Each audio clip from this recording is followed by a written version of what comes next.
Hello student, स्वागत है आपका एसएसटी पे स्टूडेंट, जिसमें हम अलंकार को बहुत ज़्यादा अच्छे तरीके से देख रहे हैं, समझ रहे हैं। हमने शब्द अलंकार तक पिछली वीडियो में समझ लिया हुआ था और हम अर्थ अलंकार की तरफ इसमें चल रहे हैं। अर्थ अलंकार में भी हमने काफ़ी चीज़ों को देख लिया है, समझ लिया है। यानी अगर आप क्लास 10th में हैं तो वहाँ तक का सिलेबस हमने कवर कर लिया हुआ है। हम साथ साथ सारी चीज़ों को पढ़ा रहे हैं, समझा रहे हैं और ये पूरा PDF भी आपको बिल्कुल फ्री में देने वाले हैं हमारे व्हाट्सएप ग्रुप पे। तो जल्दी से आप जाके हमारे व्हाट्सएप ग्रुप को ज्वाइन करके वहाँ से ये पूरे PDF को आप प्राप्त कर सकते हैं बिल्कुल फ्री में।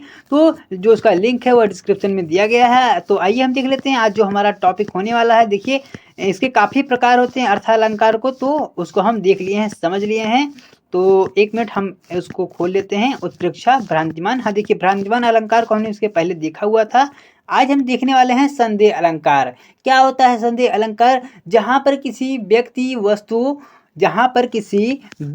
वस्तु को देखकर संशय बना रहता है, वहाँ पर संदेह अलंकार होता है। जहाँ पर किसी व्यक्ति या वस्तु को देखकर संशय बना रहता है, वहाँ पर संदेह अलंकार होता है। संशय मतलब आपको डाउट रहता है। जैसे डाउट क्या, मान लीजिए आपने कोई काव्य पढ़ा और आपको वहाँ पर कन्फ्यूजन हुआ कि इसमें कौन सा उपमेय है, कौन सा उपमान है, वहाँ पर आपको कुछ कन्फ्यूजन हो रहा होगा। तो जहाँ कन्फ्यूजन होगा उसे क्या कहते हैं, वहाँ पर आपका संदेह अलंकार होता है। आइए इसको हम एक एग्जाम्पल के माध्यम से समझने की कोशिश करते हैं, थोड़ा और इसे स्पष्ट करते हैं। तो एक एग्जांपल जो आपके स्क्रीन सामने क्या है कि सारी बीच नारी है कि नारी बीच सारी है, सारी की नारी है या नारी ही सारी है।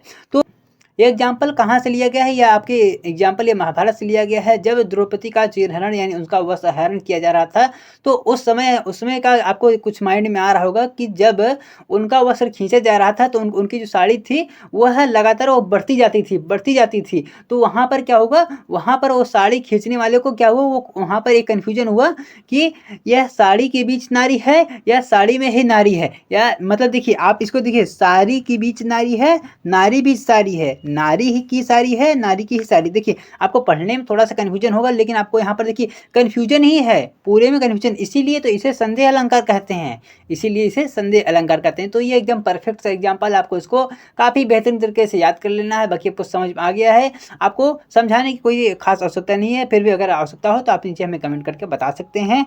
आगे चलते हैं, इसको आगे देखते हैं क्या है अतिशयोक्त अलंकार। अतिशयोक्त अलंकार क्या होता है? अतिशयोक्त अलंकार जब किसी बात का वर्णन बहुत ही बढ़ा चढ़ाकर किया जाए, वहाँ पर अतिशयोक्त अलंकार होता है। अतिशयोक्त अलंकार मतलब बहुत ज़्यादा बात को बढ़ा चढ़ाकर, बहुत ज़्यादा उसको बढ़ा चढ़ाकर किया जाए। कुल मिला के फेंकने वाला काम जो कि आप डेली करते ही रहते हैं।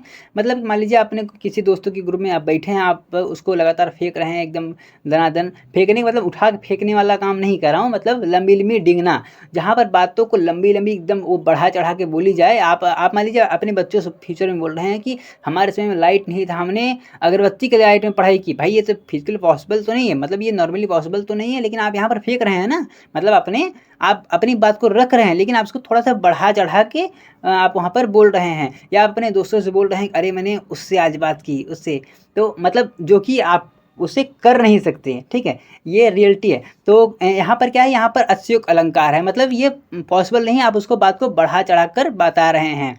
तो आपको समझ में आ गया होगा ये मतलब क्या होता है जब किसी बात को हम बहुत बढ़ा चढ़ा के करते हैं, वहाँ पर अतिशयोक्त अलंकार होता है।